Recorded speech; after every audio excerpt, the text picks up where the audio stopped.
Halo teman rumah, balik lagi di Rumah Kopi Podcast dengan gua Saron sebagai coffee roaster di Rumah Kopi dan teman gua di sini ada Ibnu. biasa dipanggil siapa? Beno ya? Jibril. Jibril. Oke, boleh.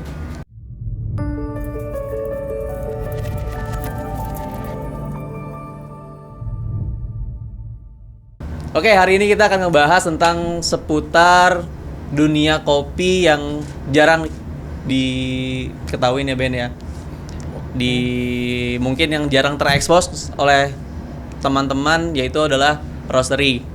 Oke, benar banget Bang. Jadi mungkin sejauh ini mengenai industri kopi yang sering terekspos itu adalah barista, petani, dan yang lain-lain. Sedangkan di antara barista dan petani itu kan di tengah-tengahnya nih ada sebuah sosok gitu. Siapa tuh? Ya, lu sendiri nggak sih? Gua Sebagai apa? sebagai roaster, benar. Sebagai roaster. Jadi tuh kadang-kadang ya, memang sebenarnya ada beberapa teman-teman yang mengerti di dunia kopi itu sebenarnya ada barista, ada mungkin biasa dibilang brewers ya, brewers, barista, latte art. Tetapi di belakang itu sebenarnya ada satu sosok nih namanya roaster, coffee roaster. Mereka tuh kerjaannya cuman goreng kopi aja sebenarnya. Nggak ribet ya Ben ya? Lumayan. Lumayan ya. Lumayan. Tapi apa sih sebenarnya yang dikerjain sama roaster itu sebenarnya apa sih Ben? Jadi kurang lebih kalau teman-teman kurang familiar dengan apa itu roaster itu bukan orang yang nyela-nyela ya. Roaster di sini itu ya Bukan konteksnya. Dia itu adalah orang yang memanggang kopi, mendevelop kopi-kopi yang tadinya masih ijo-ijo sehingga dia dia develop, dia roasting sehingga menjadi kopi jadi, dan dia sendiri adalah orang yang menentukan bagaimana rasa kopi itu sebelum sampai ke tangan barista. Kurang lebih kayak gitu. Kurang lebih gitu ya. Kurang lebih kayak mungkin gitu. gue bisa nambahin, mungkin kurang Gas. lebih sebenarnya roaster itu dia mempunyai tujuan. Tujuannya adalah memaksimalkan potensi yang ada di dalam biji kopi itu, karena setiap daerah mempunyai karakter yang unik-unik. That's right. Makanya kita punya beberapa line up ya Ben ya. Ya, salah satunya kalau kita dari mana nih? Kita dari mana? Tadi. Jadi kita dari tim produksinya Rumah Kopi. Jadi kopi-kopi yang disajikan di setiap rumah kopi itu kurang lebih tim kita yang mendevelopnya dari produksi. Mungkin lebih asik lagi nih, kita ngambil beberapa pertanyaan dari Fishbowl kali ya. Boleh banget. Kita Tapi ambil pertanyaan tentang apa nih? Pertanyaan tentang hidup sih Ben. Hidup kan kadang berat ya. Apalagi lagi puasa-puasa begini nih. Seru banget. Oh ya, ini kebetulan kita hari pertama kita puasa ya. mengucapkan dulu nggak sih? Iya. Ucapin dulu nggak sih? Selamat menunaikan ibadah puasa bagi teman-teman yang menjalankan. Semoga berkah selalu. Belum ya. Berkah selalu lah selama di bulan Ramadan. Semoga semuanya menang, Lancar ibadahnya dan berkah. Oke, ambil Ben. Gua dulu nih. Ambil, nanti kita jawabnya gantian lah. Jadi pertanyaannya nomor 11 nih. Kopi hitam versus kopi susu. Mana yang lebih ramah untuk perut saat puasa? Nah, cocok banget pertanyaannya di bulan Ramadan. Cocoknya. Gas, jawab. Gue dulu ya. Jawab. Kalau dari gua sebenarnya sih dua-duanya sebenarnya mempunyai potensi yang tidak nyaman ya, bisa dibilang tidak nyaman. Karena tergantung dari teman-teman sendiri. Sebenarnya tuh kopi itu ada efek stimulannya sebenarnya. Jadi itu mempunyai efek stimulan yang membuat kita tuh sering buang air kecil kalau kita minum. Nah, yang mengakibatkan kita menjadi haus. Nah, kalau dari gua sendiri sarannya enaknya sih habis Isya. Habis kita taraweh, Setelah taraweh ya. Habis berarti taraweh kita ngopi. Ya, kita nggak ngopi dulu sebelum kegiatan justru ya. Iya, kalau misalkan habis sahur kita ngopi, takutnya nih sering pipis, kencing ke belakang segala macam bikin haus. Tengah bolong ngopi lagi, Ben. Tapi menurut Mas Soren sendiri, kopi hitam apa kopi susu baiknya yang dikonsumsi? Tergantung. Saat puasa. Tergantung. Kalau dari gue sih tergantung. Kalau gue pribadi gue lebih prefer kopi hitam. Kopi hitam, oke. Karena Kalo katanya kan kalau zaman-zaman sekarang ini banyak orang yang kalau minum kopi susu itu dia katanya laktos intoleran. Kalau kata orang-orang. Orang Indonesia emang jarang. Iya, padahal dari kecil kan minum susu. Jarang sih kalau gue. Berarti gue lagi nih. Dari lu? Kalau lu? Kalau gue kopi hitam sih bang. Gue anaknya hitam banget. Kopinya hitam banget ya? Hitam banget gue. Terus lebih prefer lu tuh jam berapa? Kalau gua Siang ya? Enggak dong. Kalau bulan puasa enggak dong. Gua sama kurang lebih habis Habis isya ya? habis sholat taraweh supaya lebih enak aja ngeplong. Tapi kan katanya nggak bisa tidur. Emang bener Ben? Lu ngopi nggak bisa Itu tidur? tergantung orangnya sih Bang. Kalau gue pribadi sih sejauh ini ngopi tidur Ngopi, udah. ya. Nggak ngaruh ya? Iya. Ya fun fact sih guys, sebenarnya kalau kopi tuh sebenarnya nggak bikin lu tuh kejaga terus, maksudnya nggak bikin lu nggak ngantuk. Sebenarnya tuh efeknya cuma 3 jam kok yang gue baca. Lanjut ya. Lanjut. Apa yang bikin hidup roaster sebenarnya berat? Wah, Panas mesin, grafiknya, atau ekspektasi dari orang-orang? itu sih yang ketiga. Ketiga ya? Ekspektasi itu bahaya kalau orang udah punya ekspektasi biasanya. Menurut lu itu Ben? Menurut Apa gua yang itu. bikin emang berat? Menurut lu apa sih yang bikin tuh berat sebenarnya sebagai roaster? Ya karena dia orang itu sudah berpikiran bahwa roaster itu akan merosting kopi seperti apa yang mereka inginkan. Oke. Nah, itu kan ekspektasi dia, tapi kan pada kenyataannya kita punya bahan baku berbeda, setiap jenis-jenis kopi berbeda, yang tentunya kita roasting dan kita profiling dulu sebelumnya, mau menentukan kopi ini ke arah mana, dan ketika itu tidak cocok dengan ekspektasi dia, itu yang jadi berat. Itu yang jadi berat ya. Sik, masuk banget Masuk ya. Jadi kalau lu sendiri apa Bang? Kalau dari gua, sebenarnya kalau dibilang berat, sebenarnya semua pekerjaan punya titik beratnya, punya tanggung jawab. Sebenarnya kalau dari gua sebenarnya tanggung jawab sih Ben. Setuju. Sebagai seorang roaster tuh sebenarnya kurang lebih, kalau kalian teman-teman bisa bayangkan, roaster itu adalah seorang chef di dapur, yang mana mereka tuh menjaga kualitas rasanya ya. Kalau misalkan di roaster itu adalah ya kuncinya tuh adalah di roaster. Sebagaimanapun kalau misalkan kita dapat bahan baku yang maupun yang baik atau yang tidak baik, kita harus memaksimalkan potensinya. Betul, setuju banget. Itulah yang sebenarnya menjadi berat, karena kita hanya nggak hanya membebankan di diri kita, sebenarnya kita juga ngebawa teman-teman kita yang di hulu. Betul, setuju. Jadi teman-teman petani juga sebenarnya kan mereka sudah susah payah ya, susah payah, mereka sudah bekerja keras. Hasil panennya itu tuh ya, kalau misalkan teman-teman bisa lihat mungkin di channel YouTube Rumah Kopi, itu ada beberapa video-video teman, kebetulan juga Ibnu Beno itu terakhir juga berangkat ya Ben ke Sumatera. ke Sumatera. Jadi perjalanan untuk dari kopi ini untuk menjadi hasil yang bisa dinikmati teman-teman di rumah itu sebenarnya jauh sangat panjang dan berat. Itu sih sebenarnya kalau dari gue sih sebenarnya beratnya adalah menanggung tanggung jawab yang lumayan besar. Kalau misalkan Setuju. roasting development seperti apa ya udah gitulah ya. Tapi gue mau nanya nih Bang, di luar fishbowl ini boleh nggak kira-kira sama lo? Boleh. Kan dulu yang pertama gue pelajarin tuh pas pertama-tama gue terjun di kopi ya. Pas gue masih ya kerja part time sebagai barista, gue sering baca artikel gitu, nyari tahu tentang kopi itu apa. Gue pernah nemu salah satu tulisan, mungkin sekarang juga ini tulisan yang lumrah ya, artikel-artikel yang banyak ditemuin. Katanya potensi rasa kopi itu 60% ada di petani, terus 30% ada di roaster, 10% ada di barista. Lu setuju nggak dengan itu? Kalau dari gua malah sebenarnya kebalik, Ben. Oh ya, oke. Kalau gue dari sebenarnya kebalik. Ini persepsi lu ya? Persepsi gua. Karena sebenarnya ada benernya dengan katakan misalkan 60% itu dari bahan baku. Katakan 60% dari hulu lah, dari bahan baku. Karena balik lagi seperti kita lagi memasak steak. Kita masak steak, ya dagingnya daging apa nih? Daging wagyu dan daging lokal udah jelas kualitas rasanya beda. Ya, itu sangat-sangat mempengaruhi. Tapi cuman ini kita coba mengkotakan bahwa semua bahan bakunya sama. Oke, ya. Semua bahan bakunya sama yang akan kita nilai. Kalau menurut gua dengan semua bahan baku misalkan katakanlah kopi A dengan kopi A gitu. dengan kopi A. Di tangan roaster dan di tangan barista itu sebenarnya itu hal yang paling signifikan. Karena di awal misalkan elemen api, gue bisa ngomongin elemen api. Elemen tanah tuh di bahan baku. Hulu. Hulu. Oke. Elemen Api di roster api kita itu di nih, roster. kita, oke. Itu sebagai pemanggang itu sangat penting karena Elemen air? Elemen air itu di Si barista. Baristanya. Berarti udaranya siapa gimana nih? udara itu Udara hulu mana? juga. Oh, hulu juga. Karena kan ada pembuahan. Oke, betul. Gitu. Ini ngomongin Avatar nih jangan. Iya. Jadi sebenarnya di roster itu berperan penting juga, Ben.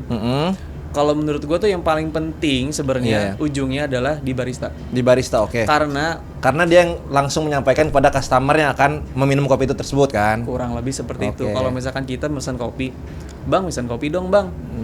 Misalkan udah nih. Oh, oke. Oke, Ya. Mas, pesan kopi apa? Kan ditanya kan, kopi apa? Dari Oh, mana, dari mananya, rasanya gimana, Kita varietas ada apa? kopi ini nih, kopi ini dengan varietas ini segala macam, dengan proses ini dengan ini. Kita menjadinya dengan tangan kebalik atau gimana segala macam kan. Nah, dengan seperti itu kan mereka kan jadi tahu apa yang mereka minum. Ya. Sedangkan kalau misalkan dengan barista yang tidak menyampaikan informasinya dengan baik, kita, "Mas, mesin kopi dong." "Oke, Mas, tunggu ya." "Kopi panas kan?" "Iya." "Tunggu." Terus biasanya kopi. Jadi males sih ngopinya jujur. Ya, itu kan Jadi. sebenarnya balik lagi. Kalau misalnya menurut gue ya, ayo paling penting ya sebenarnya di hospitality, barista, di service hospitality, ya. oke. Gitu. Di balik memang harus ada seduhan yang oke, yang baik juga dengan develop coffee yang oke dan bahan baku yang baik. Jadi Gitu, itu guys, ya. teman-teman barista, kalian itu sangat penting di industri. Kalian tulang punggung industri para barista ini. Ya nggak sih? Semua lah. Oh, semua ya. Semua lah ya. Kita lagi lanjut ini ya. Lanjut. Kalau mesin roasting bisa ngomel nih, Mm-mm. hal apa yang paling sering dikomplainin sama mesin roasting ke kita? Shaft collector. Ngomel Biasanya, ya? iya. Ngomel tuh ya. Ngomel dia biasanya. Kenapa itu shaft collector? Jelasin dulu shaft collector itu apa? Shaft collector. Jadi di mesin roasting itu ada namanya shaft collector, itu untuk penampungan kulit-kulit ari. Kan kopi ada kulit arinya ya. Itu ya sampah, enggak sampah juga ya. Bukan, waste product lah ya. Waste productnya Waste productnya. kopi itu sebenarnya ada kulit ari. Kulit arinya. Nah, itu biasanya ke shaft collector, dan di mana kalau dia itu nggak dicek, nggak diperiksa, dia itu akan ketarik ke pembuangan saluran airflow ya. Ya. Yang nantinya akan lama-kelamaan bisa menyumbat aliran airflow yang dimana bisa mempengaruhi hasil roastingan kita yang nantinya di smoky biasanya. Jadi Biasanya sih para roaster itu, apalagi kalau berbatch-batch gitu ngerosting ya, kadang Banyak ya. banyak, kita sampai wah lupa, tiba-tiba pas dibuka wah penuh. Ya itu di situ sih pasti ngomel tuh mesin roasting tuh. Kalau lu di mana, Bang? Kalau gua teriaknya AC-nya tambahin, Bang. Panas. Kan dia kalau misalkan hidup ya. Iya, Mungkin betul. Jadi tuh mesin roasting tuh sebenarnya guys, dia tuh mempunyai suhu sampai kalau yang ada di drum ya, di drum tuh 250 derajat. Cuman kalau misalkan yang ada dalam burner tuh bisa sampai 400 sampai 500 derajat. Tuh. Yang mana tuh Bayangkan ya, panasnya seperti apa, sebagai roaster tuh di dalam tuh seperti apa. Ya biasa sih. Iya, yang gue pikirin sebenarnya ya mesin roasting pasti teriaknya, "Bang, panas, Bang, udah ngapa?" Itu sih kalau dari gua. Lanjut nih ya. Kita kocok-kocok. Kelihatan dong gua bisa milih nih. Jadi itu, guys. Ini dia jawaban bagus. Pertanyaan bagus. Pertanyaan bagus. Beans rumah kopi apa yang menjadi masterpiece kalian? Wah, Kalau lu sendiri punya banyak band sebenarnya, cuman yang lagi gua senang tuh sebenarnya dari wah itu dia yang gua cari kemarin dan sampai Sumatera. Nah, kebetulan nih, Mbak. Kenapa dia, Bang? Gini. Balik lagi sebenarnya gua suka dengan karakter. Sebutin dong itu apa itu? Oh iya, ini tuh anak daro, guys. Anak daro dari mana? Anak daro tuh dari Kerinci, prosesnya natural. Memang basicnya tuh gue suka kopi natural proses band. Oke, kenapa natural tuh? Proses. Karena menurut gue natural proses tuh lidah tuh bisa lebih explore. Oke. Dia punya rasa yang sebenarnya nggak monoton. Kalau buat gue ya, dia tuh fruity-nya tuh lumayan bisa explore. Karena kan beberapa kali kalau misalkan walaupun memang kalau misalkan wash proses tuh sebenarnya ada fruity-nya juga, cuman dari sisi citrus ya biasanya. Oke. Cuma Ya, kalau misalkan di acid lah ya. acidity ya. Kalau misalkan untuk di anak daro ini gua ya salah satunya anak daro ini Dan natural proses gue suka sih sebenarnya kayak karena proses natural ini. Oke, dia punya ya sweetness, acid mungkin yang cukup balance lah ya, yang Balance. dan juga nggak terlalu fermented. Ya. Apalagi kalau sekarang nih Ben, Apa tuh? Bulan ada puasa ya. ice americano Ben, pakai anak daru. Nice dream sih. Allahu Akbar, masya Allah, ini enak banget sih. Aduh dosa sih Ben kayaknya Ben. Enggak, Bang. Itu cuma Tuhan. Kalau lu kalau dari lu anak daru suka dari mana Ben? Kalau gue sendiri itu tadi Bang, kurang lebih dari segi rasa, segi pas di roastingnya juga dia nggak terlalu yang gimana, nggak terlalu sulit gitu ya. Dan terutama dari segi rasa sih kalau gue pribadi, dia punya karakter naturalnya yang sweetness, acidnya balance nggak ya. terlalu ya, yang kan kalau zaman sekarang udah mulai banyak kopi-kopi yang Terlalu mah gitu ya. intensnya terlalu berlebih gitu, kayak funky gitu. Dia nggak, dia masih standar medium sweet, yang masih bisa kita nikmatin secara santai gitu. Itu si anak daru gue salah satu best. Jangan lupa cobain. Anak Langsung daru. check out di keranjang apa aja ya? Keranjang Maksudnya apa aja, kuning, Ben? hijau, Kuning, merah, hijau, merah, pokoknya hitam. Semua ada. Sini. Jangan lupa di check out. Ayo, Lanjut, Ben, ya? Lanjut. Wah, pertanyaan nomor 1 Ben. Sulit nih berarti nih. Nomor 1 biasanya itu paling gimana ya? Awalnya Ben, kenapa bisa kepikiran jadi roaster? Bukan sebagai barista atau brewer? Sebenarnya udah kejawab ya tadi ya. Apa belum ya? Belum kayaknya sih. Coba. Kenapa jadi roaster? Kenapa bukan lu brewer, bukan barista? Sebenarnya sih nih, kalau teman-teman yang kurang familiar, kurang lebih sih kebanyakan roaster itu berawal dari barista, kalau nggak brewer nggak sih Bang? Bener. Nah, jujur dulu gue pertama-tamanya yang mengawali karir di industri kopi ya sebagai barista, barista part time, lanjut ke full time, dan pada akhirnya satu titik gue kerja di sebuah tempat yang dimana itu tempatnya ada sebuah roastery. Nah, kita sebagai ini ya makhluk yang ingin bertahan hidup gitu kan, karena kurang lebih gitu kan. Mohon maaf, penghasilannya emang biasanya umumnya Lebih di atas. ya. Lebih Nah lebih, itu. oke lah ya. Dan gue senangnya di roaster itu sih, mungkin dulu dia lebih eksplornya. Jadi kita bisa ke kebun kan, kalau dulu kita masih kerja di barista kan masih sulit untuk ke tahap itu ya Bang. Apalagi kan pada zaman 2017, 2018 itu yang kopi belum seluas ini kan. Jadi salah satu kenapa gue pingin terjun ke roastery itu karena gue pingin lebih explore di industri kopi. Ya. Sampai mana sih ini? Okay. Nah, dan sampai sekarang ternyata gue berdiri di sini. Keren sih. Keren lo, keren. Plus. Keren.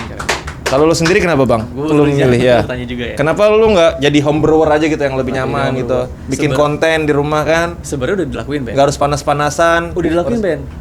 Cuman kurang laku. Nggak gini. Sebenarnya kurang lebih sama Beno ya.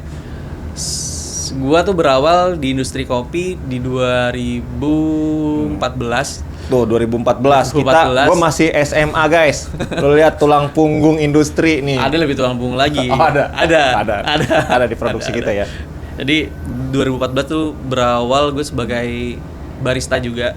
Ya barista sebenarnya juga nggak bikin kopi juga sih sebenarnya, lebih ke bersih Ben. Iya, pasti awal gitu nggak sih Bang? Iya, pasti. Awal kita bikin bersihin kaca dulu. Biasanya jarang dikasih mesin dulu ya, sampai tujuannya ada Ben sebenarnya Ben. Tapi dulu gue sempet kesentuh tuh Bang, ego gue Bang. Kenapa? Pas gue masuk, gue kan pingin kerja jadi barista keren gitu kan, bikin puring, bikin latte art gitu kan. Sama senior gue dulu nggak dikasih megang mesin, nggak dikasih apa, udah bikin apa ya, coklat, red velvet yang gitu-gitu. Oh, es lah ya. Dia nggak boleh bikin kopi, gue kena ego gue Bang. Gue juga berawal dari barista kayak Beno, tapi kenapa lebih memilih sebagai roaster? Balik lagi, gue orangnya suka explore Ben. Karena bagi gue barista, bukannya barista kekurangan explore ya, gue tuh orangnya lebih suka explore sesuatu hal yang berhubungan dengan masuknya apa ya? Masuknya ya kimia atau fisika gitu. Iya, karena basicnya memang gue orang sains juga, gue ngerti. Gue yang tersentuh pertama kali Ben, gue awal kerja di satu tempat di Senopati. Iya, oke. Nggak boleh sebut lah ya. Nggak boleh. Merah juga lah warnanya. Heeh. Jadi awal-awal tuh yang gue tahu kopi itu pahit. Oke, setuju. Di awal-awal Iya. pasti kita Iya. nyangkanya begitu. Ya di awal-awal tuh kopi pahit. Tapi memang pada saat itu di tahun itu memang tuh orang tuh masih Zaman-zaman, ya, zaman itu ya dark memang roast kopi masih- itu, ya dark roast juga sekarang masih banyak. Masih Cuman, banyak. Mayoritas mereka menggunakan profil yang Cukup gelap. cukup gelap. Hmm. Dan kopi itu ya hanya kalau misalkan dibilang asamnya juga asam-asam citrus yang sangat-sangat low, berbody dan manisnya tipis lah dan pahit. Cuman gue terkejut pada saat gue dikasih teman gue, dia tuh ngasih gue satu kopi itu dari Jawa Barat. Oke. Dari Jawa Barat, kebetulan juga memang roastingan dari tempat dia juga, dari tempat gua kerja juga dulu, yang sebenarnya itu untuk profile filter, untuk profile untuk manual brew. Dan gue disuruh, cobain deh ini kopi lo pulling shot buat espresso. Lah emang bisa? Ya namanya barista masih awal-awal. Ya, Ben. dulu Gua kita baru mikirnya barista ya menurut gua ya kopi espresso filter nggak bisa di satuin. yang filter Dipukul buat rata espresso, gitu. yang ini buat ini. Ya karena memang masih piik banget tuh. Iya. Kalau orang lepek burung dara piik tuh Burung ya. dara piik, ya. masih piik. Masih belajar terbang. Masih belajar terbang tuh ya. Nah, tuh gue pulling shot Ben. Dan wah, kok kopi kok bisa rasanya seperti ini. Sekompleks itu. Sekompleks ini, dan itu gue masih baru loh, dan gue kan memang masih baru ya, masih waktu pada saat itu masih belum mengerti rasa ini rasa apa. Cuman yang gue tahu kopi asemnya ada, enak, manisnya enak gitu lah ya. ada kayak rasa buah-buahan. Terus gue baru Sama, gue tanya gitu sama berarti, temen Bang. gue kan, ini tuh gimana sih sebenarnya kopi diprosesnya kayak apa sih? Prosesnya tuh gini. Nah, barulah di situ kebuka di roasting ternyata. Baru tuh gua yang namanya kopi shop zaman dulu kan manual brew kurang terlalu tereksplor ya. Karena customer-nya memang pengennya kan come and go buat kerja segala macem. Ya manual brew nungguin lama lah. Nah, pada saat itu ya gua baru explore manual brew tuh di tempat teman itu di Santa. Kopi Santa, oke. Santa yang alfabet. Ya, oke. Ya, ke situ gua ngopi segala macem, terus akhirnya gua explore sendirilah segala macem. Sampai akhirnya ketemu, oh nih ada kesempatan untuk menjadi seorang roaster. Oke, dan akhirnya di situ lu mulai lah ya. Di situlah gue mulai explore ya, walaupun sampai saat sekarang pun juga gue sebenarnya pengen explore lagi Ben di processing. Nggak mau mentok sih sebenarnya, kayak pengen terus karena kan ujungnya kan pengennya tahu nih, balik lagi kita tuh kudu to the root. Paham. Iya, to the root. Kita harus tahu nih apa yang kita mau hasilkan ya ujungnya dari kebun, apalagi. Oke. Gitu. Kurang lebih sama lah ya. Kurang lebih sama sih sebenarnya. Berawal dari barista ke roaster dan memang tahapnya gitu ya, dari barista. Roaster. Ya biasanya kalau memang pengen ya, atau yang mungkin langsung loncat jadi champion. Wah, itu sih. Ya karena kan ada kejuaraan untuk barista, dan dia lebih ke sana. Itu fokus itu. Ya karena memang roaster, ya jawab jujur ya Ben ya. Gue ada pertanyaan. Oke, boleh. Gue seneng banget yang jujur. Sebagai seorang roaster, nih, pada saat awal barista, pas gue masih jadi barista. Lu melihat seorang roaster tuh bagaimana sih? Keren aja. Keren banget ya. Nggak muncul secara langsung, tapi ternyata dia yang membuat produk itu bisa jadi seperti itu. Keren ya. Dan enak kerjanya. Gue lihat dulu ya. Padahal panas-panasan ternyata kalau gue terjun. Geseng. Mudah itu ya. Itu dia. Jadi teman-teman ya mungkin kalau misalnya ngelihat barista ya, teman-teman barista atau teman-teman di luar pekerjaan roaster, kayak roaster tuh pekerjaannya enak katanya nyantai. Sih. Ya enak kalau lagi enak. Kita depan komputer ya, kita depan mesin ya. Cuman yang kita lakukan kan menghitung. Ya kita mengontrol. Kita jadi avatar sebenarnya tuh. Avatar enggak ya. Avatar Zu yang matanya ini ya. Zuko. Benar. Kameramen gue keren. Lanjut. Pertanyaan nomor 3. Kalau ada yang nanya, harus sekolah apa sih biar bisa jadi roaster? Apa jawaban jujurnya? Lebih tepatnya sebenarnya kalau mau jadi seorang roaster, lebih baiknya teman-teman tuh mempelajari dasar-dasar kopi dulu, pengetahuan umum kopi.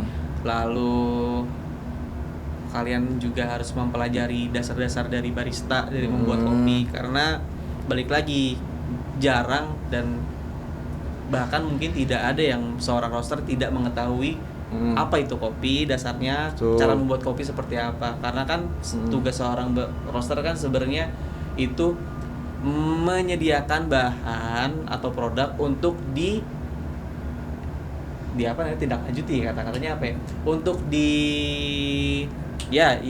untuk diolah kembali, bener, thank you Anis, untuk diolah lagi oleh teman-teman barista. Jadi ya balik lagi, itu dasar-dasarnya ya, teman-teman harus belajar. introduction coffee, ya barista 101 atau coffee 101, pokoknya sampai ke level nantinya kalau memang mau sebagai roaster ya baiknya ya belajar dulu ke sekolah-sekolah. Salah satunya ada di Gading Serpong, Rumah Kopi Academy. Jadi kalau kalian pingin belajar dengan para master ya, master ya. kopi, entah itu belajar sensori atau latte dan yang lain-lain barista, kalian bisa cari tahu Rumah Kopi Academy. Ada kelas apa aja tuh, Ben? Ada latte art bersama Fujianto. Dia juara latte art tahun 2022, dapat 2003. Lupa. 2023 ya, 2023. Ya, ada juga dengan Andrew Marcelo. Ya. Dia seorang national judge di brewer. Lalu Dan di ada barista, juga barista, ada William Jonathans. Dia adalah Coffee juara professional. 3 CIGS, Coffee in Good Spirit. Lalu juga ada cup tester ya. Cup tester bersama juga bersama Rere yang sudah lama di industri kopi juga, tulang punggung industri juga. Ya, tuh. jadi cari tahu aja Rumah Kopi Academy. Yes. Jadi lanjut Bang, pertanyaan terakhir, silakan Oke. bacakan biar gue yang jawab. Ini gue banget nih. Habis guys. Panjang juga ya. Oke. Terakhir nih Ben. Oke, apa nih? Sepele Ben katanya, sepele. Sepele. Sepele katanya. Satu kebiasaan kecil yang kelihatan sepele Ben. Tapi penting banget pas roasting. Push up pas ya Ben ya. Wah iya gua sebelum roasting gua tanya nih. Sono di ruang produksi biasanya gua. Kebiasaan kecil yang kelihatan sepele tuh Ben, tapi penting pas roasting. Push up. Setuju sih gua. Setuju kalau itu. Kenapa setuju coba? push up supaya berstamina lagi kita Bang buat ngerosting. Kan roasting Tuh, benar itu. ngangkat atau Ngangkat, apa kan butuh tenaga ekstra. Iya. Green bean ya berapa kilo Ben? 50 kilo. Nah, itu dia. Jadi satu karung 50 Kebayang kilo. kan? Kebayangkan kita sehari itu kalau ngerosting bisa sampai 30 batch, bisa Ber- bahkan sampai 40 batch. berdebu-debu dah pokoknya kita. Iya. Muka udah Iya, berdebu. hal paling penting berminyak. Salah udah satunya lepek. adalah push up ya, kalau Push dari up. lu ya. Itu dia. Setuju, Itu setuju. pertanyaan ngalor ngidulnya. Coba pertanyaan teknisnya Bang Sarwan apa nih? Sepele ya. Yang sepele. Yang- Kalau gue nih, gue dulu boleh nggak? Ya terserah lu, boleh. Kalau gue yang pertama sih, yang kadang ini gue berkaca dengan diri gue yang dulu ya, sebelum yang masih mencari tahu lah ngerosting itu gimana apa. Itu biasanya yang sering gue sepelein itu masalah between batch protocol. Oke. Ya, itu BBP itu ternyata pengaruhnya sangat penting di roasting kopi. Jadi itu apa? Mungkin gak gue jelasin di sini BBP itu apa. Teman-teman bisa cari, udah banyak artikelnya di mana cari tahu. Lebih tepat gini kali, moto BBP ikut kelas roasting dong. Ikut kelas roasting bersama Saron. Ya apa itu BBP? Dia salah satu hal yang bisa menentukan roastingan kita itu bisa konsisten atau enggak. Karena dia itu yang paling awal, yang jarang diperhatiin biasanya. Ya. Tapi perannya sangat vital ke roastingan kita ke depannya. Kita misalnya di batch pertama mau ngerosting 8 menit udah kita dapat, ternyata batch kedua kita roasting BBP-nya beda, terlalu rendah. Nah, itu bisa jadi roastingan kita terlalu lama, bisa jadi 9 menit. Nah, jadi kalau gua pribadi jawaban gua perhatikan dengan baik para roaster itu BBP. Teknis lah ya. Ya, teknis itu hal-hal yang nggak terlalu yang simple yang sebenarnya. simple. Sebenarnya itu udah jadi satu keharusan sih BM sebenarnya. Satu kalau gue biasanya dikasih pertanyaan sama teman-teman tuh kenapa sih, salah satu halnya ya itu salah satu yang harus wajib banget itu diperhatiin. Ya, tapi kalau dari gua ya hal yang paling sepele sih Ben ya. Sepele nih. Paling sepele yang bikin apa? Sebenarnya itu sepele cuma Signifikan pengaruhnya. tapi penting banget pas roasting. Mandi Ben. Benar. Kadang kalau nggak mandi kan kumel, itu juga males gua. Ngantuk kan, masih ngantuk ya kan. Mandi Udah ambil wudhu ambil wudhu udah, biar segar. biar segar. Cuma Aduh. yang seriusnya nih Ben, yang Nah, seriusnya. yang seriusnya apa Yang nih? Seriusnya. Sebenarnya hal sepele banget guys. Nyalain mesin roasting dulu. Betul. Kalau gitu nggak bisa ngerosting dong kita. Sama nih kalau kamera nggak nyalain kita Nggak sia jadi si podcast. Ben nih. Iya. Nggak jadi Ngulang sia si lagi Ben dari nih, kita awal ngulang nih. lagi nih. Udah Itu gitu betul. aja kali ya. Betul. Gak bisa serius gue kayaknya nih. Udah cukup Udah nggak sih? jamnya nih guys. Wah, bentar lagi buka. Bentar lagi buka nih. Nah. Aduh. Es kelapa nih enak Es sama kelapa. anak Daro. Ya, jadi itu guys pembahasan kita seputar roasting kopi tentunya dari gua dan Saron. Sampai bertemu lagi di Dengan- episode selanjutnya di Rumah Kopi Podcast. salam hangat dari kami tim produksi Rumah Kopi Roastery. Woo!